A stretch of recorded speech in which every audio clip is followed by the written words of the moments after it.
Hello everyone, student welcome in Shipranomics channel. Student, आप लोगों के बहुत सारे क्वेश्चंस आ रहे हैं कि यूजीसी नेट दिसंबर के लिए अगर हम तैयारी करें तो हमें कहाँ से शुरू करना चाहिए और क्वेश्चन सेट लगाने के लिए कौन सी बुक की हमें ज़रूरत पड़ सकती है। बहुत सारे यूट्यूब पर भी कमेंट बॉक्स में आप लोगों के मैसेजेस में देख रही हूँ।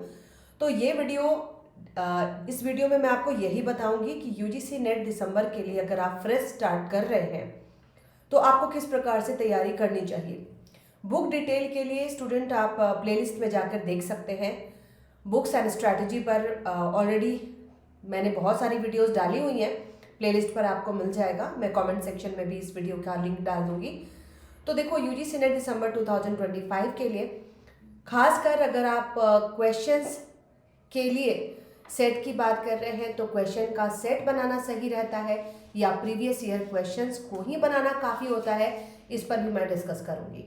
First of all, let me introduce my self student. I am doctor Shipra ma'am. This is my mobile number 9320634901।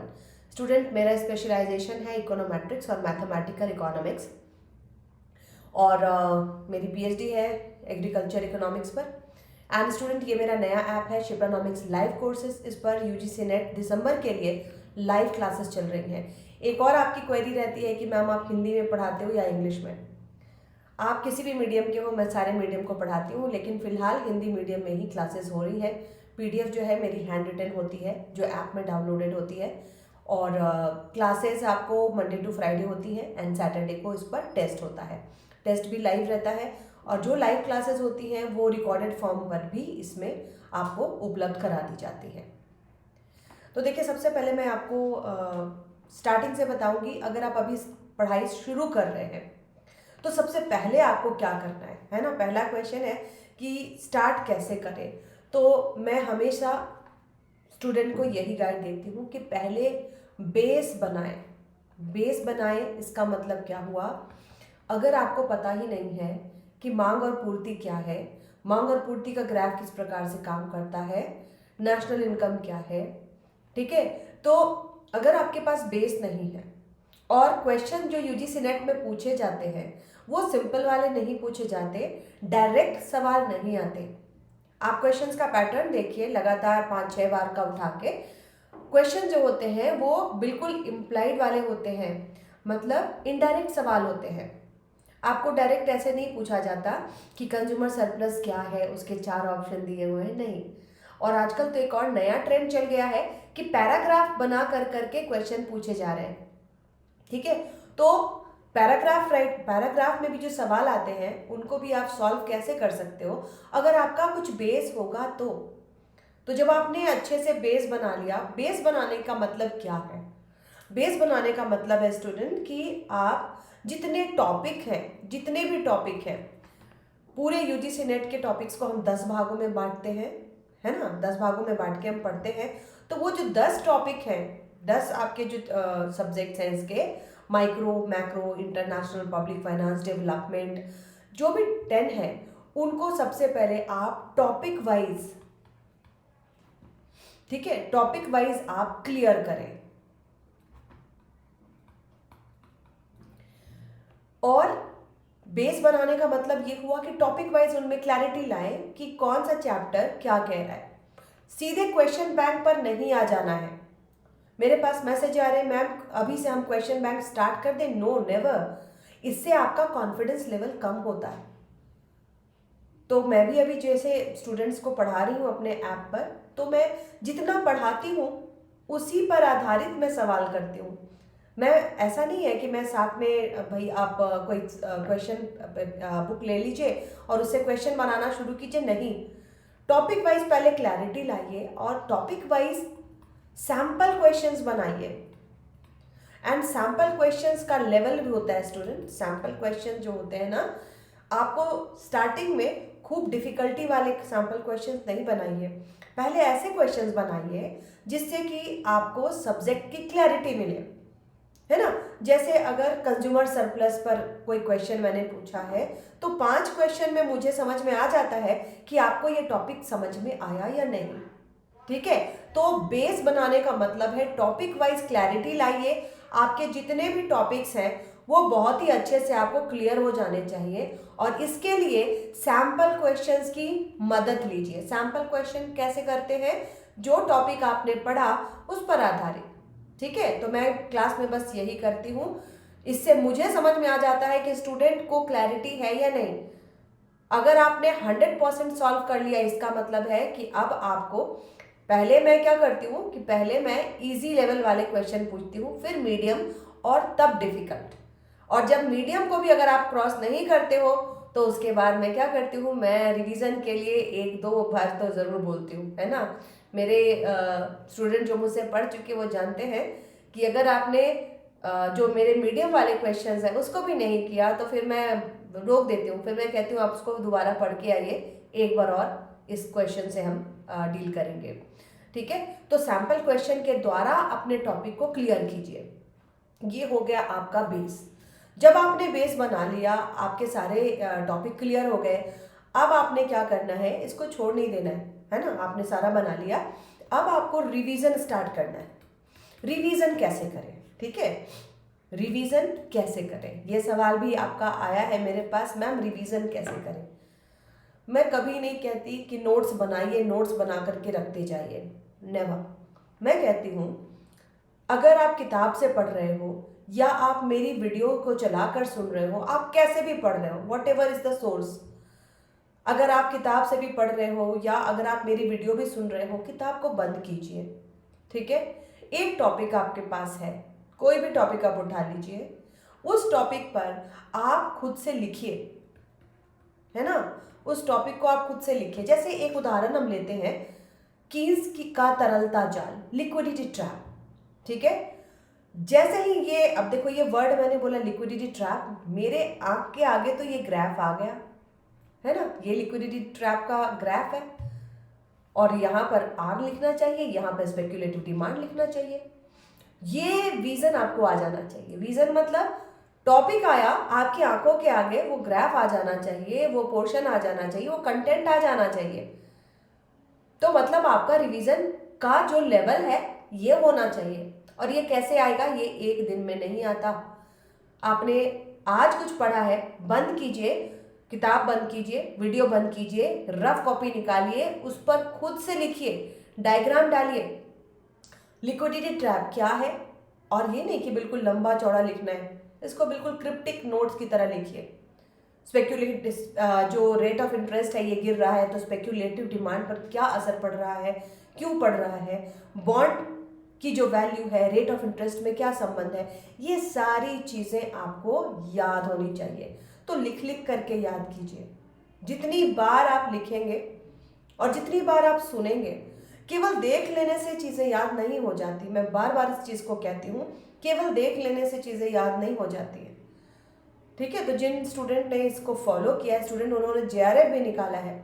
आप अगर मान लो जून वाले में आपका क्लियर नहीं हुआ, कई स्टूडेंट ने मुझे बोला मैम सिर्फ पीएचडी हमने सेव कर लिया लेकिन इसमें नहीं हुआ, एपी में नहीं हुआ, तो कोई बात नहीं है, एक बार और ट्राई कीजिए। अगर आपने पीएचडी तक का लेवल क्लियर किया है, इसका मतलब आप में कैपेबिलिटी है, आप यहाँ तक भी पहुँच सकते हो। लेकिन जिस प्रकार से मैं कह रही हूँ ऑनेस्टली, ये नहीं कि सिर्फ मैम को बताने के लिए कि मैम हमने तो ये कर लिया, ऑनेस्टली इस चीज़ को करिए और सारे टॉपिक्स को लेकर चलिए। ये नहीं करना है कि आज माइक्रो कर लिया कल मैक्रो कर, नहीं, हर दिन सारे टॉपिक्स को कवर करने की कोशिश कीजिए। कम से कम 10 में से 5 टॉपिक को एक साथ लेकर के चलिए, क्योंकि कुछ अगर करते जाएंगे पुराना भूलते जाएंगे तो इट वॉन्ट हेल्प, ठीक है। तो रिवीजन का मैंने आपको स्ट्रैटेजी बताया कि पढ़िए पढ़िए, बंद कीजिए और खुद से लिखिए। साथ में आपने क्या पढ़ाई की है, सैम्पल क्वेश्चंस की मदद लीजिए। अब मैं बार बार सैम्पल क्वेश्चंस क्यों बोल रही हूँ स्टूडेंट, इसके पीछे भी कारण है। देखो प्रीवियस ईयर क्वेश्चन होता है ना, प्रीवियस ईयर क्वेश्चन बना ले तो काफ़ी है क्या, क्वेश्चन रिपीट नहीं होते। आपको क्वेश्चन में आजकल यूजीसी नेट का जो पैटर्न है, पैराग्राफ राइटिंग है ना, पैराग्राफ बना करके सवाल पूछे जा रहे हैं। तो सबसे पहले तो पैराग्राफ को कैसे हम रीड करें और कैसे उसको सॉल्व करें, इस पर भी मैंने एक वीडियो बना करके डाला हुआ है, आप उसको भी देख सकते हैं। प्रीवियस ईयर क्वेश्चंस को करने के साथ ठीक है आप इसको भी कर सकते हो, लेकिन जब आपको लगे कि मैंने अब अपना सारा कंटेंट एक बार थॉरो क्लियर कर लिया है, तब आप इस पे आइए। शुरू में अगर आप इसमें घुस जाइएगा तो क्या होगा, कॉन्फिडेंस लेवल कम होता है। ये नहीं करना, कॉन्फिडेंस को बढ़ाना है। अपने जो अपना रिवीजन का लेवल है उसको भी थोड़ा सा हाई कीजिए। जब आपको लगे कि अब मैं प्रीवियस ईयर क्वेश्चन में आ सकता हूँ, तब आप इसको बनाना शुरू कीजिए। इसके साथ आपका सवाल है कौन सी किताब से हम मल्टीपल चॉइस क्वेश्चंस को डील करें। आप लोगों ने मेरे पास दो दो किताबों की लिस्ट भेजी है। एक तो आपने कहा है ma'am youth guide, youth publication, ठीक है, अच्छी है। यूथ पब्लिकेशन में बहुत सवाल हैं, लेकिन स्टूडेंट यूजीसी नेट के लिए इससे तैयार मत कीजिए, क्योंकि यूथ पब्लिकेशन जो है ये आपको पीजीटी के बहुत सारे क्वेश्चन देता है एंड कहीं कहीं इसके आंसर्स में डाउट हो जाता है आंसर्स को। और एक चीज़ मैं और कहूँगी, जब आप एमसीक्यू बना रहे होते हैं ना, तो आंसर्स को मत देखिए। एमसीक्यूज में आपको खुद समझ में आ जाना चाहिए कि यही आंसर होना है, क्योंकि क्या होगा, अब जो देखो गाइड है तो उसमें सारे आंसर्स कहीं कहीं मिसप्रिंट भी होता है, कहीं आंसर गलत भी होते हैं। तो इस पर पूरा इसके आंसर को फॉलो नहीं करना, आपका आंसर आपको कंफर्म होना चाहिए, ठीक है। दूसरा एक है अरिहंत गाइड, ठीक है, अरिहंत भी अच्छा है, काफ़ी रिप्यूटेड है, बट इसमें भी मिसप्रिंट आपको मिल जाते हैं, तो आप इसे भी कर सकते हो, लेकिन रिस्क आपका है, क्योंकि आंसर्स अगर गलत होते हैं तो वो गलती आप वही लर्न कर लेते हो, आप वही सीख लेते हैं। तो इसलिए मैंने कहा पहले अपना बेस क्लियर कीजिए, रिवीजन कीजिए, उसके बाद प्रीवियस ईयर क्वेश्चंस पर आइए। एक किताब मैं आपको बताती हूँ स्टूडेंट, ये भी अच्छी किताब है, आर गुप्ता की किताब है, ये हिंदी और इंग्लिश दोनों में आती है, आर गुप्ता कृत, ठीक है। ये भी एक गाइड है और इसमें आपको एरर कम है, ठीक है। यूजीसी नेट के लिए ये आती है, इसमें आपको 10 इयर्स के प्रीवियस ईयर क्वेश्चंस भी मिल जाते हैं, तो ये भी अच्छी किताब है। चॉइस इज योर्स, मैं किसी बुक का प्रचार नहीं करी, मुझे कोई फ़ायदा नहीं इससे, ठीक है, बट मैं आपको जस्ट बता रही हूँ कि अगर आप पीजीटी के लिए करते हो तो youth publication is the best, अच्छा है। अरिहंत भी अच्छा है, लेकिन मिसप्रिंट बहुत हो जाता है। आर गुप्ता की जो गाइड आती है ये हिंदी और इंग्लिश दोनों मीडियम में आती है, तो आप किसी भी मीडियम के हो आपको हेल्प करेगा। और इसमें प्रीवियस ईयर के क्वेश्चंस भी आपको दिए गए होते हैं, तो क्वेश्चन कब बनाना है मैंने आपको बता दिया। एंड तीनों में से किसी भी बुक को आप ले सकते हो, लेकिन आंसर को फॉलो नहीं कीजिएगा। आंसर में चाहे कितनी भी अच्छी किताब होती है, अर्थशास्त्र के कुछ ऐसे सवाल हैं जिनके जवाब मैं बार बार बताती हूँ कि ये नहीं होगा, और अगला जो बैच आता है फिर वही सवाल लेके आता है कि मैम मुझे पता है कि यूथ पब्लिकेशन के किस पेज पर कौन सा क्वेश्चन है जिसमें आपको डाउट होगा, कौन सा क्वेश्चन जिसका आंसर गलत है, तो वही बार बार मेरे पास आते हैं। तो इसलिए मैंने बताया कि आर गुप्ता कृत जो गाइड है उससे भी आप कर सकते हैं, लेकिन इन सब को करने के पहले सैम्पल क्वेश्चंस को आप ज़रूर बनाएं, और ये तब करें जब मैंने आपको बताया। इसको करने का टाइम कब है, जब आपने अपना बेस तैयार कर लिया, टॉपिक क्लियर कर लिया, सैम्पल क्वेश्चंस की मदद ली और रिवीजन कर लिया, इन पर तब आना है, ठीक है। और एक चीज़ मैं आपको और यहाँ पर बता दूँ स्टूडेंट की जो किताबें आप फॉलो कर रहे हैं, या आप बहुत सारे मेरे स्टूडेंट होते हैं, आप लोग मुझे मैसेज करते हो या आप मेरे वीडियो से भी पढ़ रहे हैं, तो लिखने की प्रैक्टिस में रहिए और सारे टॉपिक्स को साथ लेकर के चलिए। एंड ज़्यादा ध्यान इकोनोमेट्रिक्स, स्टैटिस्टिक्स, मैथमेटिक्स पर दीजिए, क्योंकि देखो ये जो होता है ना, ये डिसिसिव फैक्टर होता है। इसके जो सवाल आते हैं ना, इसको बनाना बहुत इंपॉर्टेंट है, क्योंकि ये सभी नहीं बना पाते, तो इस पर ज़्यादा मेहनत कीजिए, राइट। और इसके साथ एक और चीज़ मैं आपको बोलूँगी, last but not the least, कि जब आप पढ़ाई कर रहे हो ना, तो पढ़ाई स्टार्ट करने के समय ढेर सारे क्वेश्चंस लेकर के मत बैठे, है ना। आप सिर्फ और सिर्फ कुछ क्वेश्चंस को, ताकि वो टॉपिक क्लियर हो जाए, आपको क्या करना है, टॉपिक की क्लैरिटी लानी है। दूसरी चीज़ मैं एक और आपको बताऊंगी कि आजकल जो यूजीसी नेट का पैटर्न चल रहा है पैराग्राफ राइटिंग का, तो पैराग्राफ को कैसे सॉल्व करना है, इसमें मैंने वीडियो बनाया, आप देख सकते हैं। मैं दोबारा बता दूं कि पैराग्राफ जो आता है लिखा हुआ, पहले उसके क्वेश्चंस पढ़ लीजिए। क्वेश्चंस पढ़ करके आपके दिमाग में रहेगा कि इसका आंसर मुझे ढूंढना है। पहले पैराग्राफ को पढ़ना शुरू मत कीजिए, टाइम बहुत जाता है। कुछ स्टूडेंट ने मुझे बोला कि मैम कुछ सवाल टाइम रहते हुए भी छूट गए। तो आप क्या कर रहे हो, टाइम मैनेजमेंट नहीं कर पा रहे, है ना।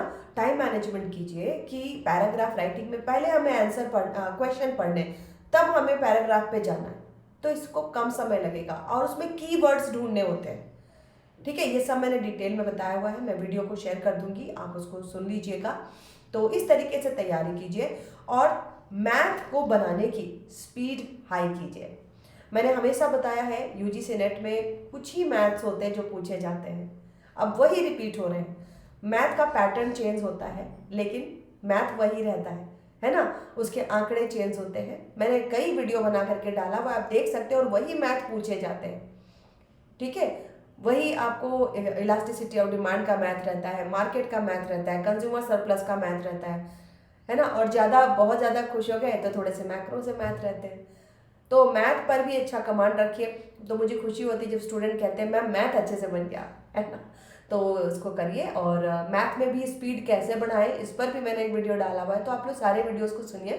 एंड अगर ये वीडियो अच्छी लगी हो तो लाइक करना मत भूलिए, है ना। आपके लाइक करने से वीडियो को और भी ज़्यादा पॉपुलैरिटी मिलती है। तो must like the video and subscribe my channel. और आप लोगों के लिए यहाँ पर बैच स्टार्ट है शिप्रानॉमिक्स लाइव कोर्सेज पर दिसंबर 2025 के लिए। ठीक है, थैंक यू, बाय बाय।